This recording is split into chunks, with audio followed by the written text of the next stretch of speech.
Привет, с вами Алена. Сегодня в гостях у меня молодой человек, одной моей хорошей знакомой. Однажды она написала мне и сказала, что уже пора, нужна помощь и совсем все плохо у него с руками. Конечно, по видео понятно, что товарищ наш грызет и ковыряет, и плюс у него очень сложная кутикула. Он и сам этого не отрицает, то есть он прекрасно осознает проблему, но вот какие-то неконтролируемые позывы заставляют его отрывать свободный край и грызть кожу вокруг ногтя. Ну и плюс кутикула, которая действительно очень сложная, она жирненькая, резиновая и очень нарастает. В общем, работы предстоит много, поэтому давайте начинать. Первое, с чего мы начнем, это, конечно же, отодвинем кутикулу с помощью апельсиновой палочки. И уже тогда будет понятно, что налипала она на пару миллиметров, наверное, на ногтевую пластину. Поэтому перво-наперво мы ее срежем, используя кусачки. Тот, кто работает на ножницах, может делать это ножницами, но я все-таки фанат кусачек, хотя могу работать любым инструментом. В общем, срезаем лишнюю кожу с целью того, чтобы она нам просто не мешала при дальнейшей работе фрезами. Потому что если мы эту махнушку там оставим, мы просто не сможем заглянуть вовнутрь и придется работать вслепую. А так нам совсем не подходит. И есть еще очень важный момент в работе с грызунишками. Нужно во время работы с ними разговаривать и объяснять, что и зачем мы делаем, и что им совсем не полезно грызть или ковырять эти самые ногти. В общем, пока я работала, я старалась с ним разговаривать, очень долго ему все объясняла, разъясняла каждый этап работы и то, к чему мы должны будем с ним прийти. Ну а дальше, после того, как мы отрезали лишнюю кутикулу, первую ее часть, мы наносим присыпку, чтобы убрать лишний жир и влагу. У нас тут этого как раз-таки в избытке.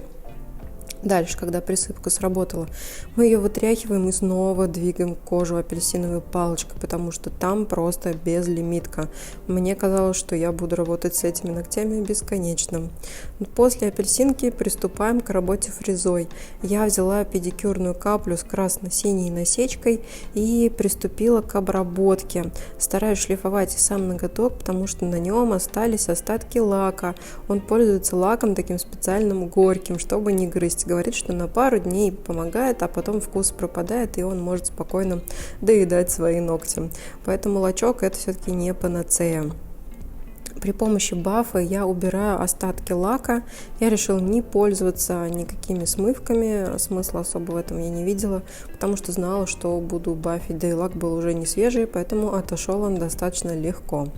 После бафа и прохождения первой фрезой я перехожу ко второй фрезе. У меня фиссурная фреза с красной насечкой, она тоже алмазная.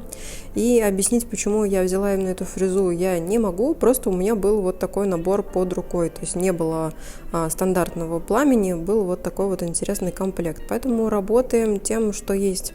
И вообще я считаю, что мастер должен быть универсальным во всех отношениях. То есть иногда в салоне бывает такое, что закончились мои любимые наборы, и я работаю тем, что осталось.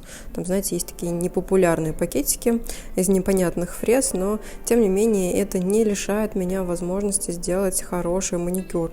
И сегодня я еще буду шлифовать шаром. Я, честное слово, шаром вообще не работаю, но он мне попался, и поэтому быть такой шлифовки. А вы, как можете заметить, я делаю еще один срез кутикулы, уже второй, и мне все еще кажется, что она не хочет заканчиваться. А вот на больших пальчиках он прям такие кожу пообгрызал со всех сторон.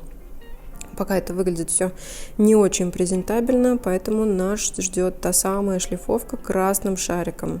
Диаметр не скажу, потому что я его просто банально не знаю. Наверное, можно померить линейкой, но среднего размера шар. Не самый большой, но и не самый маленький. Ну, в общем, после шлифовки берем обязательно масло, и тут я долго втираю его в кутикулу, в кожу и объясняю, почему так важно увлажнение. А оно действительно важно. Или важно. В общем, вам виднее, я знаю, что сейчас набегут филологи. Я объясняла то, что увлажненная кожа, она всегда лучше выглядит, и там меньше соблазна что-то грызть или ковырять. Также я ему сказала, что я не могу подпилить свободный край, потому что его банально нет.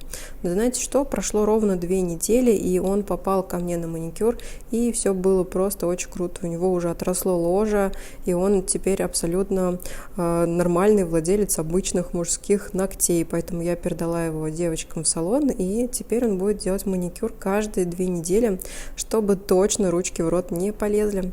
Ну а с вами была Алена, пока-пока, до новых встреч, и не забывайте, берегите себя и свои ногти.